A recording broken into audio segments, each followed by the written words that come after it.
صل على سيدنا ومولانا محمد صاحب التاج والمعراج والبراق والعلم دافع البلاء والوباء والقحط والمرض والألم اسمه مكتوب مرفوع مشفوع منقوش في اللوح والقلم سيد العرب والعجم جسمه مقدس معطر مطهر منور في البيت والحرم شمس الضحى بدر الدجى صدر العلا نور الهدى كهف الورى مصباح الظلم جميل الشيم شفيع الأمم صاحب الجود والكرم والله عاصمه وجبريل خادمه والبراق مركبه والمعراج سفره وفوق سدرة المنتهى مقامه وقاب قوسين مطلوبه والمطلوب مقصوده والمقصود موجود سيد المرسلين خاتم النبيين شفيع المذنبين أنيس الغريبين رحمة للعالمين راحة العاشقين مراد المشتاقين شمس العارفين سراج السالكين مصباح المقربين محب الفقراء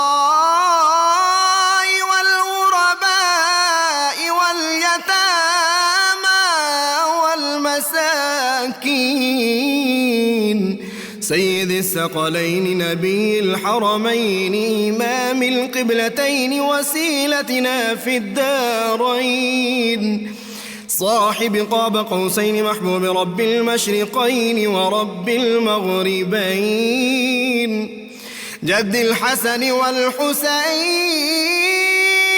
مولانا ومولى الثقلين سيدنا أبي القاسم محمد بن عبد الله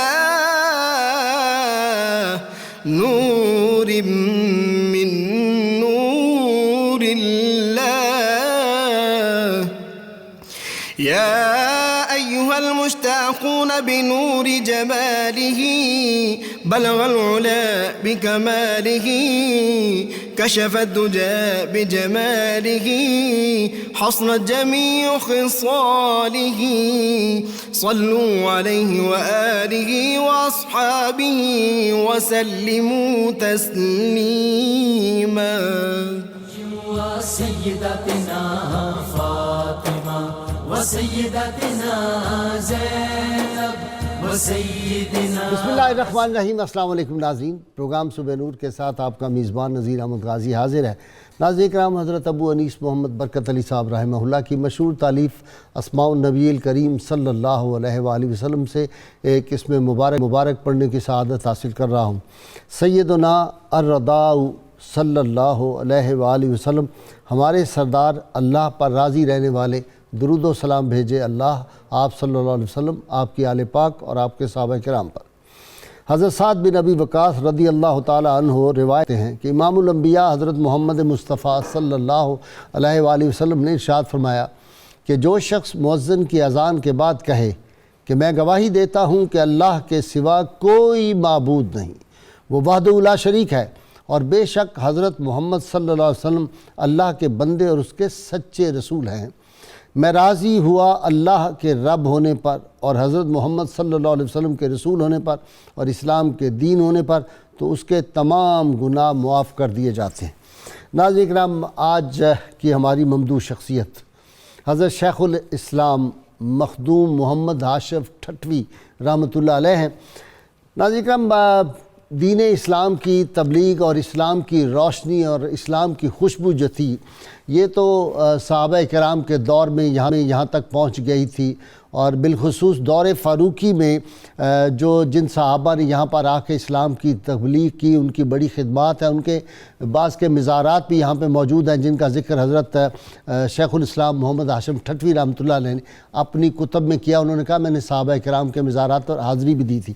اس دور میں حکم بن عاص رضی اللہ تعالیٰ عنہ، حضرت خرید بن راشد رضی اللہ تعالیٰ عنہ، حضرت سنان بن سلمہ اور حضرت سہل بن ادیس انصاری رضی اللہ عنہ، یہ سارے صحابہ کرام اس دور میں تشریف لائے اور اسلام کی خوشبو باب الاسلام میں پھیلی۔ پھر اس کو جو 4 چاند لگے وہ پھر محمد بن قاسم کے آنے سے اور یہ سلسلہ آگے بڑھا، اور 4 صدی ہجری تک اسلام کی نشو و نما اور دین اسلام کی تبلیغ، اور یہاں پہ مدارس قائم ہوئے اور بڑے ریسرچ یہاں پہ ہوئی۔ اور سندھ کا ایک تعلق جو تھا وہ خطہ حجاز سے اس طرح بھی ہے کہ سیدنا علی المرتضیٰ شیر خدا کی جو ایک زوجہ محترمہ تھی حضرت خولہ رضی اللہ تعالیٰ عنہ، جن کے بطن سے محمد بن حنفیہ رضی اللہ تعالیٰ عنہ پیدا ہوئے، ان کا تعلق بھی سندھ سے تھا۔ ناظرین کرام، یہ سلسلہ آگے بڑھتا رہا۔ صوفیاء کرام اور علماء کرام نے دین اسلام کے لیے بے مثال خدمات دیں، اور سندھ جو تھا یہ باب الاسلام جو ہے یہاں اسلام کی تبلیغ اشاعت، اور اس کو سیکنڈ بغداد کہا جاتا تھا۔ بغداد کی جو یونیورسٹی تھی یہ بالکل one can say that it was extension of university of Baghdad. یہ سندھ جو تھا اتنے مدارس یہاں پہ قائم ہوئے۔ پھر 12ویں صدی ہجری میں رب تعالیٰ کا جو حسن انتظام ہے اس کے تحت یہ شخصیت شیخ الاسلام حضرت محمد ہاشم ٹھٹوی رحمۃ اللہ علیہ جو تھے عظیم عاشق رسول۔ ناظرین کرام، ان کے عشق رسول کی بات تو میں بعد میں اپنے جو واقعات ہیں اسکالرز راہ سے بھی آپ کو سنواؤں گا۔ 350 کتابوں کے مصنف تھے، اور اس میں علم تفسیر ہے، حدیث ہے، فقہ ہے، تاریخ ہے، علم الاسماء ہے، شاعری ہے، ادب ہے۔ کون سی صنف ہے علم کی جس میں انہوں نے کام نہیں کیا؟ اور ایسا عاشق رسول جی جن کی قبر مبارک سے 6 ماہ تک خوشبو آتی رہی ان کے وصال کے بعد، اور رحمت کونین صلی اللہ علیہ وسلم کی بارگاہ اقدس میں جب حاضر ہوئے اور اس عاشق مصطفیٰ صلی اللہ علیہ وسلم پڑھا تو ان کو دربار مصطفیٰ صلی اللہ علیہ وسلم سے جواب آیا تھا، اور وہ جو ان کی خوشبو قبر مبارک سے آئی تھی اس پہ ناظرین کرام آج شبیر حسین ساجد مرحوم کے بڑے خوبصورت اشعار میں صبح پڑھ رہا تھا۔ میں نے کہا میری تو برادری ہے نا، ہمارے ناظرین اور سامعین یہ صبح نور کی جو برادری ہے ان کو میں شامل کروں۔ کمال کی انہوں نے بات لکھی اس خوشبو کے بارے میں کہ رحمت کونین صلی اللہ علیہ وسلم کے پسینہ مبارک کی جو خوشبو تھی نا جی، جو عاشق ہوتے ہیں ان کو بھی اس میں سے حصہ ملتا ہے۔ اور انہوں نے لکھا کہ تقابل ہو سکے کیا ان کی خوشبو پسینہ سے، حنا کا، موتیا کا، خس کا، کستوری کا، عنبر کا، اور گدایان نبی کی آنکھ میں کیسے جچے رتبہ فریدوں کا، نصر کا، جم کا، دارا کا، سکندر کا۔ اور تقابل کفر ہے تاثیر چشم و ابرو شاہ سے، سنا کا، تیر کا، تلوار کا، برچھی کا، خنجر کا، اور ازل سے ہی تعلق تیرے سنگ آستاں سے ہے، جبیں کا، سر کا، ساجد کا، عقیدت کا، مقدر کا۔ تو ناظرین کرام، آج اس عظیم عاشق رسول حضرت ہاشم ٹھٹوی رحمۃ اللہ علیہ جو علم کے ایک کوہ صفا تھے، اور سندھ میں آج بھی ان کی درسگاہیں جو قائم کی انہوں نے اللہ کے فضل و کرم سے، اور ان کی کتابیں جو ہیں اس پہ کام ہو رہا ہے۔ آج میرے جو مہمانوں میں شامل ہے، ہماری خوش بختی ہے ناظرین کرام پروفیسر محمد سعید احمد صاحب، باہر تعلیم بہت بزرگ شخصیت، اور ان کے ساتھ آج ڈاکٹر سید اریب الدین میرے مہمان ہیں۔ یہ حضرت ہاشم ٹھٹوی رحمہ اللہ کے خانوادے سے ان کا تعلق ہے، اور آپ کے آگے پوتی جو تھی ان کے آگے یہ نواسے بنتے ہیں۔ آج یہ ہمارے لیے خاص طور پہ سندھ سے تشریف لائے ہیں اس پروگرام میں۔ ڈاکٹر صاحب تو میڈیکل کے ڈاکٹر ہیں، لیکن انہوں نے بڑی ایک کمال کی کتاب بھی لکھی ہے انگلش میں، مخدوم محمد ہاشم ٹھٹوی رحمۃ اللہ brief life history struggle and achievements, یہ کتاب ہے۔ سید اریب الدین نے یہ کتاب لکھی ہے، کتاب کے مصنف آج ہمارے ساتھ ہیں۔ اور سکھر سے آج مجھے علامہ محمد چمن زمان صاحب جو ہیں وہ براہ راست جوائن کر رہے ہیں، معروف عالم دین ہیں۔ تو آج کی جو محفل ہے اس کا رنگ ذرا کچھ اور ہے، اور مجھے خوشی ہے کہ خاص طور پہ ڈاکٹر سید اریب الدین کی، کہ اس ہستی کے جو ہیں خانوادے ہمارے ساتھ آج ہیں۔ میں ابتدا کر رہا ہوں جناب پروفیسر سعید احمد خان صاحب سے۔ جی خان صاحب، مجھے ایسے لگتا ہے یہ وہ لوگ تھے جن کی سانسیں بھی ہر وقت درود پڑھتی رہتی تھی۔ جی بسم اللہ الرحمن الرحیم۔ بہت شکریہ محترم غازی صاحب۔ حضور نبی اکرم رحمت عالم صلی اللہ تعالی علیہ وسلم کا امتی ہونا جو ہمارے لیے اعزاز ہے وہ سب پر مقدم ہے۔ سبحان اللہ۔ اور آپ صلی اللہ علیہ وسلم نے اولاد آدم کو علم کی رغبت، علم کے فروغ کے لیے کوشاں رہنا، علم کو پھیلانا، اس کی جس طرح سے آپ نے توجہ دلائی، جی اس لحاظ سے ہم آج جن کا ذکر کر رہے ہیں وہ کتنی خوش نصیب ہستی ہیں کہ ان کا تعلق پاکستان سے بن رہا ہے، کہ صوبہ سندھ جو باب الاسلام ہے۔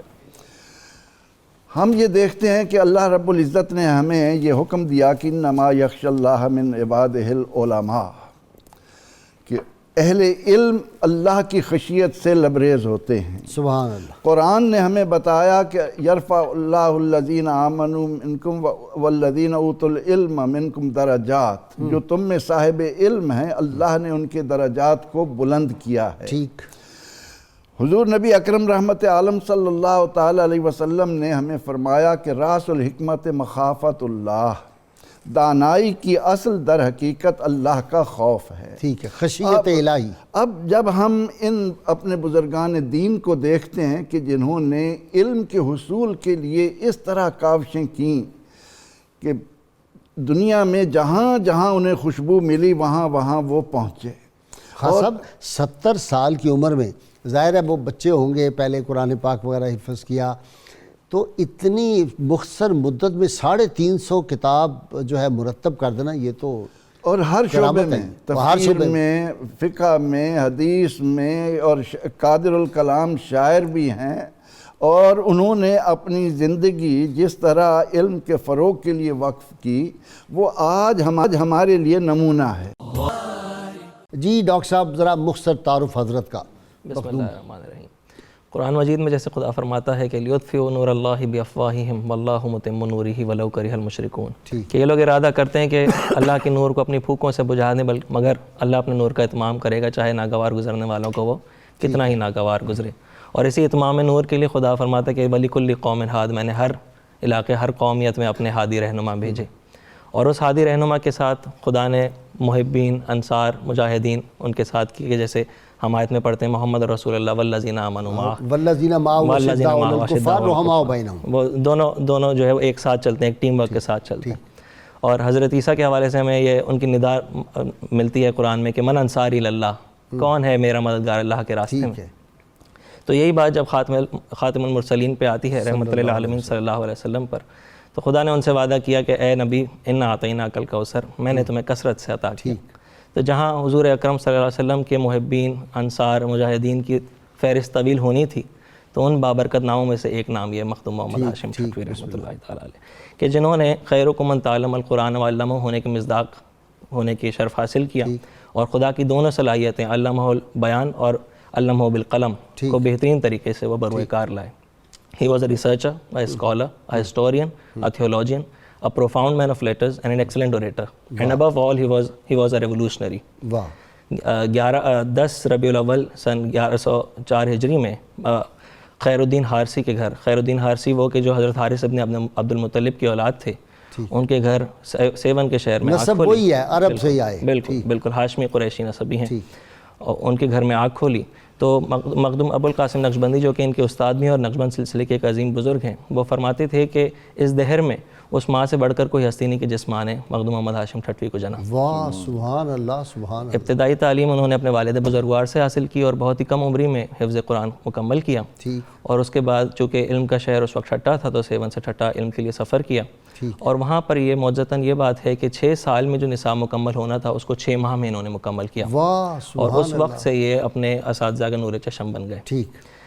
اسی طرح ان کا سفر پھر انہوں نے مزید، جب ایک طالب علم کو اضطراب رہتا ہے مزید تعلیم کا، اور خاص طور پہ ایک عاشق کو اضطراب رہتا ہے زیارت دیار حبیب کا، تو انہوں نے حرمین طیبین کا رخ کیا اور وہاں پر بیعت کیسے کی؟ وہاں سے جب حرمین طیبین کے سفر سے واپسی پہ انہوں نے سورت بندر کے سید زادے سید محمد صورتی سید یہ محمد صورت مندر یہی سندھ میں ہے؟ نہیں سر، یہ انڈیا کی طرف، انڈیا میں. ہاں اچھا، محدث صورتی جہاں کے ہوئے ہیں. جی بالکل. وہاں پر شیخ عبدالقادر جیلانی رحمہ اللہ کے سلسلہ عظیم قادریہ میں بیعت کی اور 1 سال اپنے مرشد کے زیر سایہ رہے اور اجازت نامہ لے کر گھر کو لوٹے. اچھا ٹھیک ہے. تو یہ روحانی طور پہ رہا.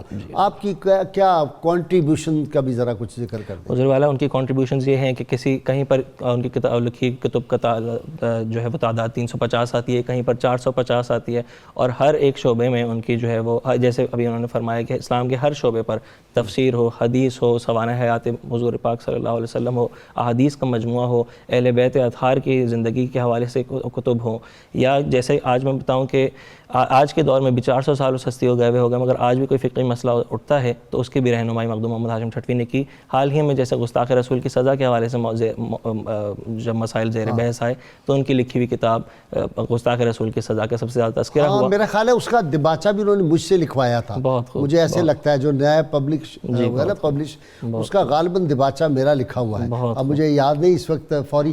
جی محمد چمن زمان صاحب کی طرف جاتا ہوں. جی سکھر اسٹوڈیو سے مجھے علامہ صاحب جوائن کر رہے ہیں. جی علامہ صاحب، حضرت کا علمی مقام اور علمی خدمات. السلام علیکم ورحمۃ اللہ وبرکاتہ. غازی صاحب بہت شکریہ آپ نے. میں چونکہ ایک عرصے سے سرزمین سندھ پر موجود ہوں اور جو حضرت قبلہ شیخ الاسلام مخدوم محمد ہاشم ٹھٹوی رحمۃ اللہ تعالی علیہ، وہ سندھ کی، صرف سندھ کی نہیں بلکہ پورے عالم اسلام کی ایک بے مثال قسم کی شخصیت ہے. آپ کا بہت شکریہ کہ آپ نے مجھے ان کی شخصیت پر لب کشائی کا موقع دیا.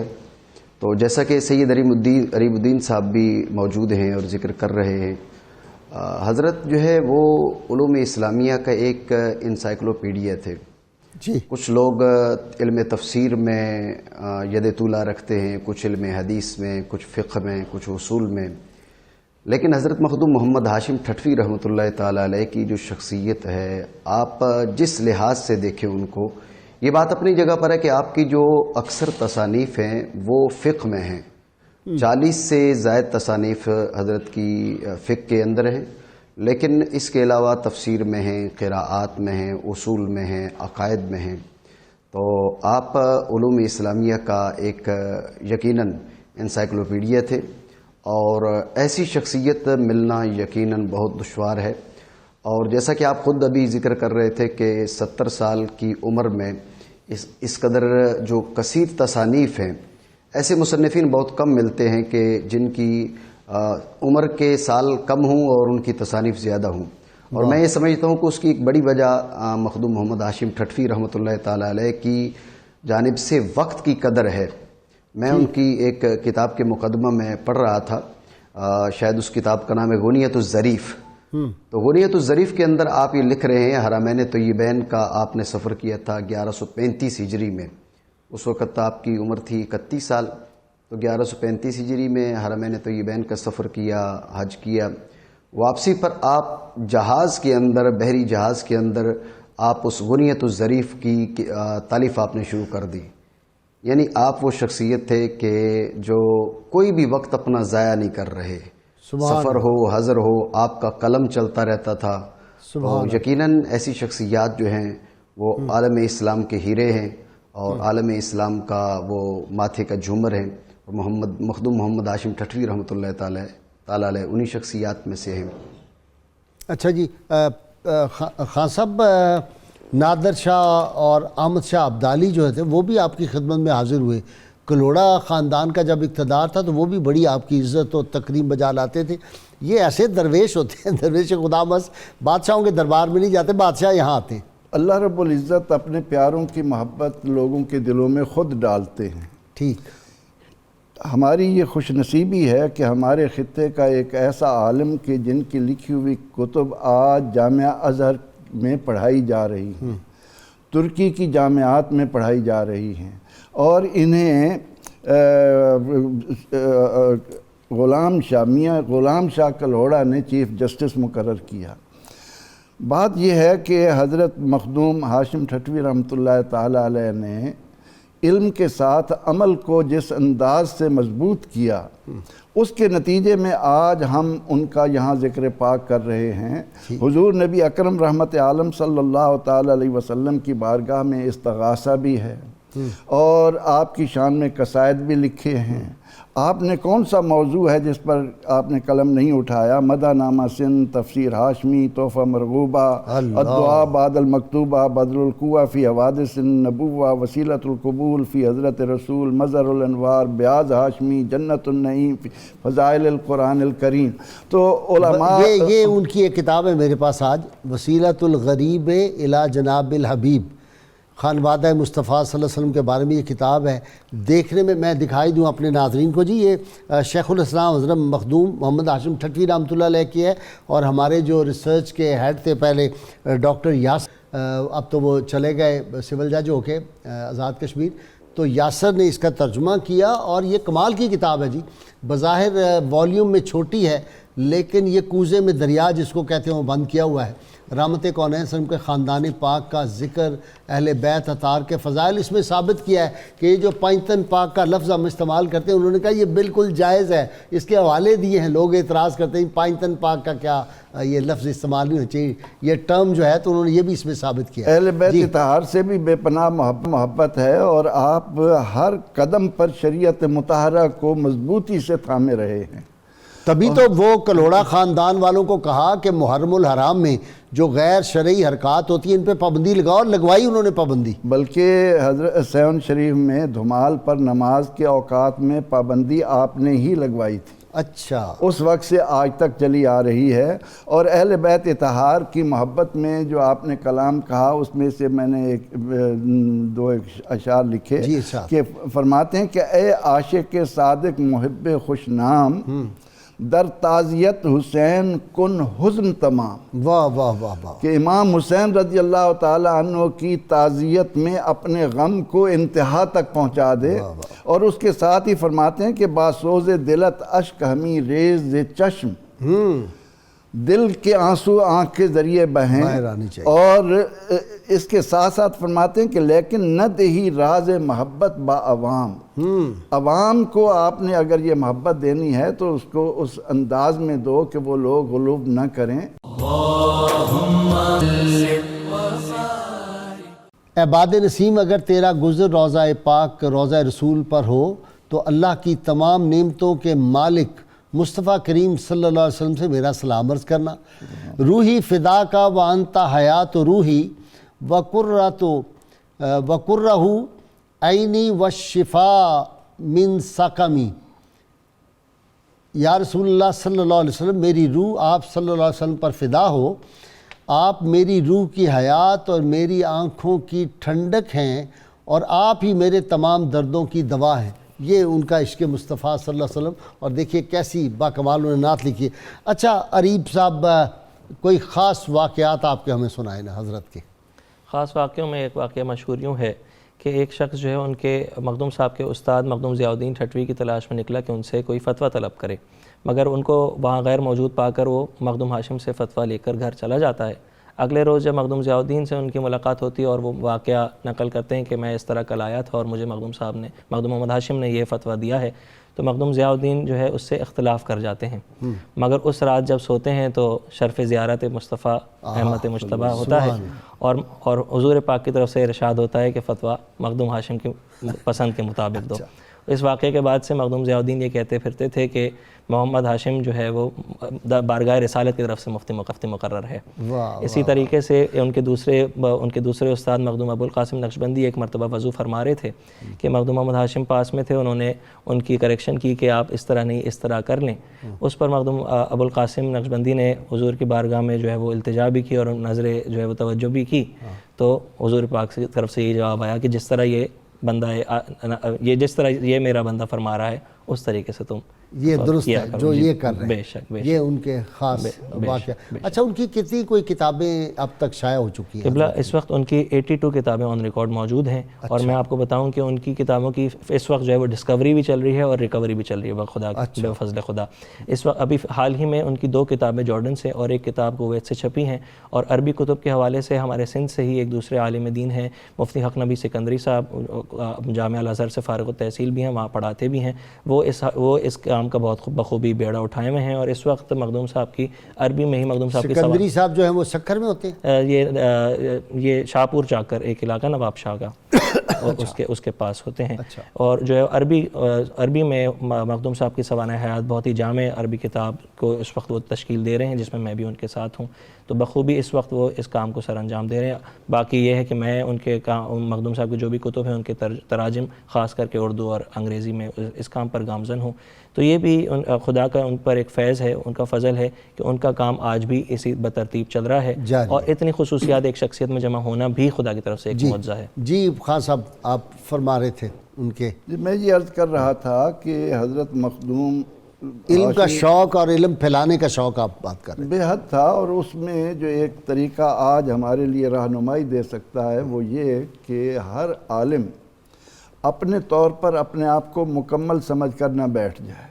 ہمارے ان اسلاف کا طریقہ یہ تھا کہ وقت کے جید علماء کے پاس خود تشریف لے کر جاتے تھے، ان کی خدمت میں بیٹھتے. آپ کی تو زیادہ تر ملاقات حضرت شاہ عبداللطیف بھٹائی رحمۃ اللہ علیہ کے ساتھ رہی. اور پھر جب آپ مخدوم ابوالقاسم ٹھٹوی سے نقشبندی سے بیعت کے لیے گئے تو انہوں نے کہا کہ نہیں، آپ کا مقام قادریوں میں ہے. سید سعد اللہ شاہ کی طرف انہوں نے ریفر کیا اور ان کی بیعت ہوئے.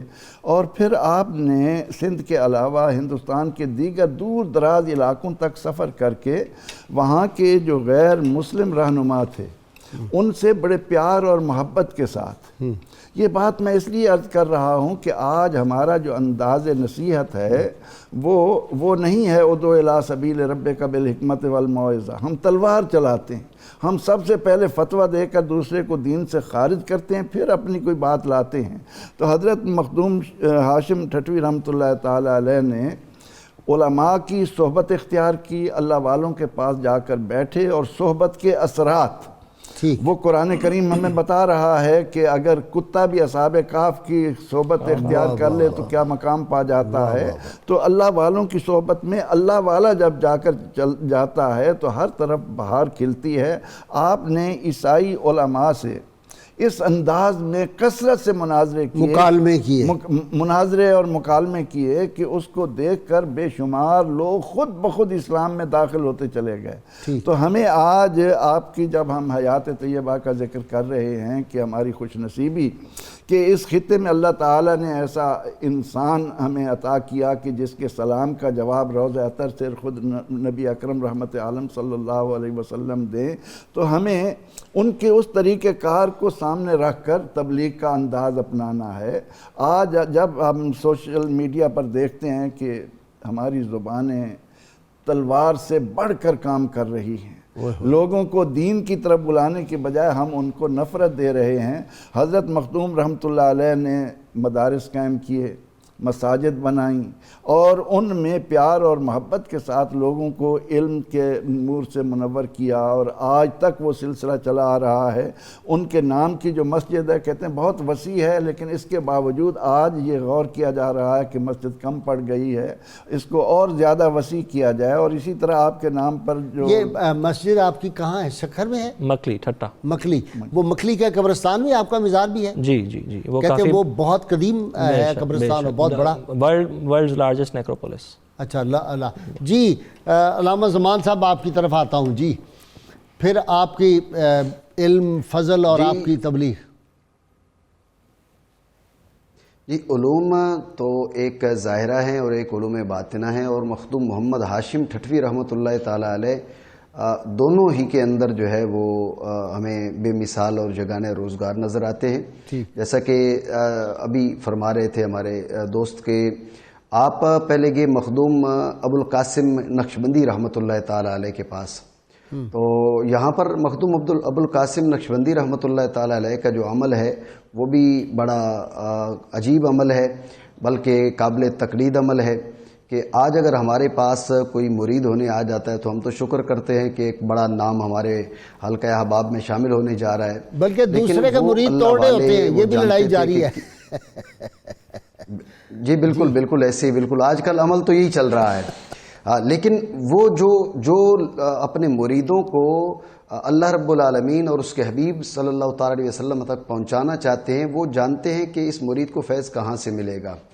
تو جب مخدوم ابوالقاسم نقشبندی رحمۃ اللہ تعالی علیہ کے پاس آئے مخدوم محمد ہاشم ٹھٹوی رحمۃ اللہ تعالی علیہ، تو آپ نے باطنی نظر سے جب دیکھا اور غور کیا تو آپ جان گئے کہ ان کا فیض سلسلہ نقشبندیہ کے بجائے سلسلہ قادریہ میں ہے۔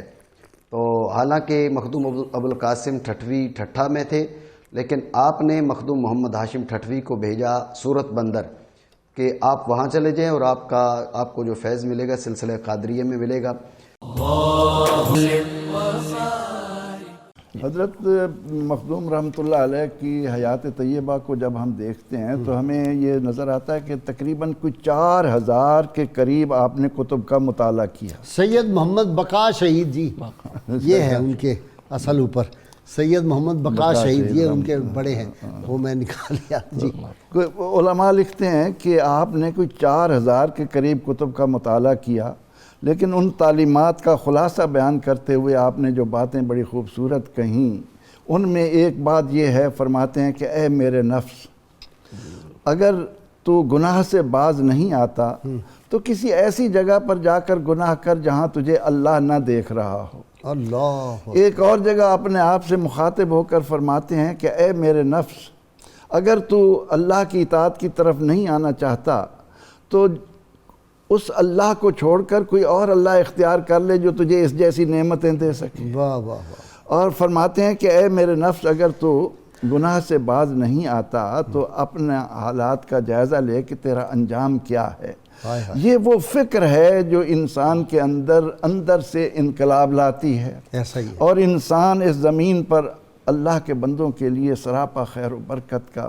اچھا بالکل یہی باتیں آلموسٹ حضرت ابراہیم بن ادم رحمۃ اللہ علیہ کی بھی ہیں، یہ جو آپ نے فرمائے نا الفاظ، آلموسٹ یہی۔ ضرورت اسی امر کی ہے کہ ہم یہ دیکھتے ہیں کہ اللہ تعالیٰ نے قرآن پاک میں نبی اکرم رحمت عالم صلی اللہ علیہ وسلم کی دعوت کے جو انداز بیان کیے ہیں، یعلمہم الکتاب والحکمہ ویزکیہم، یہ 3 درجے ہیں۔ ہم صرف علم پر رک گئے ہیں۔ تزکیہ والا معاملہ ختم ہو گیا۔ ابراہیم بن ادم ہوں، بایزید ہوں، جنید بغدادی ہوں، تو یہ جو بہت ہی پاکیزہ نفوس تھے، انہوں نے علم میں بھی کمال حاصل کیا، اس کے بعد حکمت اور تزکیے کو اس انداز سے لیا کہ اللہ کے خوف کا مرکب بنے، اور جب انسان کے قلب و ضمیر میں اللہ کا خوف سما جاتا ہے تو پھر اس کے سارے اعضاء اللہ کی مخلوق کے تزکیے والا تو چپٹر ہی کلوز ہو گیا نا۔ جنہوں نے تزکیہ کا سبق دینا تھا، تزکیہ کرنا تھا، وہ تو مادیت گزیدہ ہو گئے، انہوں نے خانقاہوں کو انڈسٹری بنا دیا۔ یہ انسانیت سازی کی فیکٹریاں تھیں نا، ہم نے ان کو مال بنانے کی فیکٹریاں بنا دی۔ اب دیکھیں نا، مخدوم صاحب رحمۃ اللہ علیہ کی زندگی میں ایک واقعہ آتا ہے کہ آپ سفر کے دوران، آپ نے سفر بہت کی ہے، ملتے تھے علماء، جہاں کہیں سے حکمت کی کوئی بات لینی ہوتی تھی تشریف لے جاتے تھے، الحکمت و دالت المومن، جہاں ملے لے لو۔ تو ایک سفر کے دوران فرماتے ہیں کہ ایک ایسی جگہ پر پہنچا کہ مجھے سخت بھوک لگی ہوئی تھی، پیاس تھی، میں رکا، ایک جگہ دیکھی تو وہاں معلوم ہوا کہ مرد کوئی نہیں، کوئی خاتون ہے۔ ان کے سامنے اپنی بات رکھی کہ میں مسافر ہوں، مجھے کچھ چاہیے، کھانے کو دے دیں کچھ۔ تو وہ کرخت انداز میں اس نے جواب دیا اور کہا کہ ہم نے کوئی دعوت خانہ تو نہیں کھولا ہوا، لیکن فرماتے ہیں کہ میں وہاں بیٹھ گیا۔ ٹھیک ہے۔ تھوڑی دیر بعد جب اس کے شوہر آئے اور انہوں نے مجھے دیکھا تو فوراً میری طرف آئے اور پوچھا کہ آپ یہاں کیسے؟ کہا اس لیے رکا تھا کہ مجھے بھوک لگی ہوئی تھی اور میں کھانا چاہتا تھا۔ تو آپ نے فوراً ان کے لیے کھانا تیار، بکرا ذبح کیا، ان کے لیے کھانا تیار کیا، اور عورت کو سخت سست کہا کہ تم نے مہمان کی قدر نہیں کی۔ اب فرماتے ہیں کہ میں حیران ہوا کہ شوہر کیسا ہے، بیوی کیسی ہے۔ پھر اس کے بعد میں آگے چلا، آگے پھر ایک مقام ویسا ہی نظر آیا، اور وہاں پر اسی طرح بھوک لگی، اسی طرح وہاں پر میں گیا تو وہاں خاتون تھی۔ جب اس کے سامنے میں نے کہا تو اس نے کہا بسم اللہ۔ بڑی خوش دلی سے خاطر مدارات کی، خوش دلی سے استقبال کیا، خاطر مدارات کی. اور تھوڑی دیر بعد جب اس کا شوہر آیا اور اس نے پوچھا کہ یہ کیا ہے، تو اس نے کہا کہ اس طرح اللہ والے گزر رہے تھے، میں نے ان کی خدمت کی. تو اس نے کہا کہ آپ نے ایسا کیوں کیا؟ میں نے کوئی ان کے لیے مفت میں یہ سامان اکٹھا کر رکھا؟ تو آپ اپنے اس واقعات کے ذریعے بتا رہے ہیں مزاج لوگوں کے. تو بعد میں معلوم کرنے پر پتہ چلا کہ وہ جو مرد تھا اس کی بہن پہلی عورت تھی، اور جو پہلی عورت تھی اس کا بھائی جو تھا وہ تھا اس کے پاس اور عورت تھی. تو اس طرح سے طبائع کا مزاج دیکھ کر صوفیاء نے لوگوں کے سامنے حق کو رکھا، اور اس کے نتیجے میں آج ہم بحمد اللہ تعالی یہ کہنے میں حق بجانب ہیں کہ پاکستان اولیاء کا فیضان ہے. اور یہ وہ اولیاء تھے اب تو سمجھ آ گئی. دیکھیے وہ جو قائد اعظم رحمۃ اللہ نے کہا تھا نا، جو علماء آج میری مخالفت کر رہے ہیں مسلم لیگ کی، کل کو ان کی ساری عمر گزر جائے گی، ہندوستان کے وہ جو ہندو ہوں گے ان کو اپنا وفا کا یقین دلاتے ہوئے، اور وہ نہیں مانیں گے. آج اس کی بات ثابت ہو گئی. وہ کلپ مشرف پتہ چلا ہے، پرویز مشرف والا کلپ چل رہا ہے، وہ بھی چل رہا ہے. اسی مولوی صاحب اب رو رہا ہے، باتوں کا مذاق اڑایا، آج اس کے ساتھ جو کچھ وہاں ہو رہا ہے. جس مولوی صاحب نے کہا تھا کہ ہم نے نظام مصطفیٰ کو ریجیکٹ کیا، ہم نے پاکستان کو ریجیکٹ کیا، ہم یہاں رہے، ہمیں فخر ہے، فلانا ہے، آج وہ رو رہے ہیں، کہہ رہے ہیں ہماری گاڑی توڑ دی، ہماری ذلیل کر دیا، ہمیں مار دیا. یہ علامہ اقبال کی وہ بات کتنی سچی ثابت ہو رہی ہے کہ سرود برسر ممبر کے دین از وطن. بس اتنا ہی رکھیں، آگے رہنے بمصطفیٰ بے رساں خیش را کے دین ہماؤس، اگر باؤ نہ رسیدی تمام مولا بھی. یہ لوگ حضور آج اقبال کی بات بھی سچ ثابت، قائد اعظم کی، پیر جماعت علی شاہ کی، پیر مکھڈ کی، پیر پرجونڈی کی، اور محدث اعظم جو تھے اپنا کچھوچوی وغیرہ وغیرہ، ہمارے جتنے بزرگوں نے تحریک پاکستان میں کام کیا، آج ان کی باتیں ہو بہو سچ ثابت ہو رہی ہیں. اگر پاکستان نہ بنتا تو آج لوگ اس سے سبق حاصل کریں کہ ہندوستان میں، انڈیا میں، دلی میں اس وقت مسلمانوں کے ساتھ خون کی ہولی کھیلی جا رہی ہے. امام مسجد کی آنکھیں نکال کے باہر پھینک دی، جوان بچیوں کے ساتھ ان کی عزت دری ہو رہی ہے، باپ کے سامنے، بھائیوں کے سامنے. صاحب آخر کے طور پر میں ضرور اعلیٰ حضرت علیہ رحمہ کی یہ بات تمام سننے والوں تک پہنچاؤں گا کہ ٹھوکریں کھاتے پھرو گے ان کے در پر پڑ رہو، قافلہ تو اے رضا اول گیا آخر گیا. پناہ اگر ہمیں ملنی ہے تو ہمارے ان اسلاف نے حب رسول صلی اللہ علیہ وسلم کا جو چراغ ہمارے دلوں میں جلایا ہے، خلاف پیمبر کسے راہ گزید، ہر منزل نخواہد رسید. کبھی نہیں منزل میں لوٹ جا عہد نبی کی سمت رفتار جہاں، پھر میری پسماندگی کو ارتقا درکار ہے. اصل تو جی یہ حضرت مخدوم ہاشم ٹھٹوی رحمۃ اللہ علیہ اور اس دور کے بقا شہید ہوں، یا شاہ عبداللطیف بھٹائی ہوں، شاہ ولی اللہ سے بھی ان کی ملاقاتیں ثابت ہیں. ملاقات وہ یہ سب بزرگ جو تھے، اصل تو ان کا مقصد یہ تھا کہ ادھر سوئے قطار می کشم ناکائے بے زمام رہا، سب کو رسول اللہ صلی اللہ علیہ وسلم کی بارگاہ میں لے کے جانا چاہتے ہیں. کوئی شک نہیں. اور یہ جو خوشبو ان کی قبر سے آئی جی 6 ماہ تک. ان کے وفات پر بھی کافی معجزات ہیں کہ جہاں پر ان کو غسل دیا گیا وہاں سے 6 ماہ تک جو ہے وہ خوشبو آتی رہی. اور جو ہے جب ان کو غسل دیا جا رہا تھا تب بھی ان کا دل ذکر الہی میں حرکت کر رہا تھا. یہ تک لوگوں نے وہاں پر غسل کے وقت یہ تک وہاں پر لوگوں نے مشاہدہ کیا. اور ایک معجزہ یہ ہے کہ ان کے وفات کرامت معجزہ چونکہ انبیاء سے ہوتا ہے کرامت. ایک ان کی کرامت یہ ہے. ایک ان کی مزید ایک کرامت یہ ہے کہ ان کی وفات کے چند دن بعد ایک سائل جو ہے وہ خاصے دور سے فتویٰ طلب کرنے پہنچا اور یہ جان کر آبدیدہ ہو گیا کہ وہ مخدوم صاحب اب اس دنیا میں نہیں. تو جب ان کے گھر کے بجائے جہاں پر وہ آرام فرما ہے وہاں گیا تو اس نے وہاں پر ایک بزرگ کو دیکھا جو کہ مسواک استعمال کر رہے تھے. اس بزرگ نے ان سے دریافت کیا کہ آخر تم کس کام سے آئے ہو؟ تو اس نے مسئلہ بتایا اور کہا کہ میں مخدوم صاحب کے پاس اس معاملے میں فتویٰ لینے آیا تھا. تو اس بزرگ نے ان سے کہا کہ تم مجھے کاغذ قلم دو اور میں تمہیں فتویٰ لکھ دیتا ہوں. فتویٰ لکھ دینے کے بعد وہ شخص جو ہے وہ مخدوم صاحب کی حویلی لوٹا تاکہ ان کے گھر والوں سے تعزیت کر لی جائے. اور وہاں پہنچ کر اس نے یہ واقعہ نقل کیا تو گھر والوں نے کہا کہ ہمیں وہ دستاویز دکھاؤ کہ جو لکھت تمہیں دی گئی ہے، جس بزرگ نے بھی تمہیں لکھ کے دیا ہے. تو لوگ یہ دیکھ کر حیران رہ گئے کہ اصل میں وہ لکھت مخدوم صاحب کی تھی. تو آج تک یہ ہستی جو ہے وہ اپنے پردہ غیب کے باوجود ہر جو ان کی طرف متوجہ ہوتا ہے اس کی اسی طرح مدد فرماتے ہیں. اور ان کی کتب جو ہے ہماری رہنمائی اور بہت لوگ آتے ہیں آپ کے مزار پاک. بے شک بہت اچھا بنا ہوا ہے. بے شک وقت کے ساتھ ساتھ اس میں جو ہے اس کو بہتر کر رہے ہیں. مگر جب ان کی محمد چمن زمان صاحب، علامہ صاحب ذرا بتائیں نا یا آج کی نوجوان نسل کو اور سندھ کے خاص طور پہ لوگوں کو کیا پیغام ہے آپ کی تعلیمات سے؟ جی میں سندھ کے بالخصوص اور بلکہ پورے پاکستان کے نوجوانوں کو یہ ضرور حضرت مختوم محمد ہاشم ٹھٹوی رحمۃ اللہ تعالی علیہ کی تعلیمات کے حوالے سے یہ پیغام دینا چاہوں گا کہ حضرت مختوم محمد ہاشم ٹھٹوی رحمۃ اللہ تعالی علیہ نے علم کے ساتھ عمل پر انتہائی زور دیا.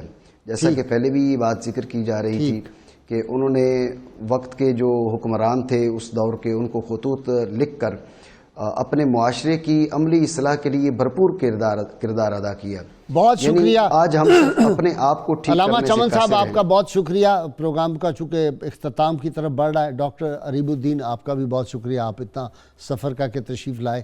اور خان صاحب آپ تو ہمارے، یہ تو آپ کا اپنا پروگرام ہے، آپ تو میزبانوں میں شامل ہیں ایک طرح سے.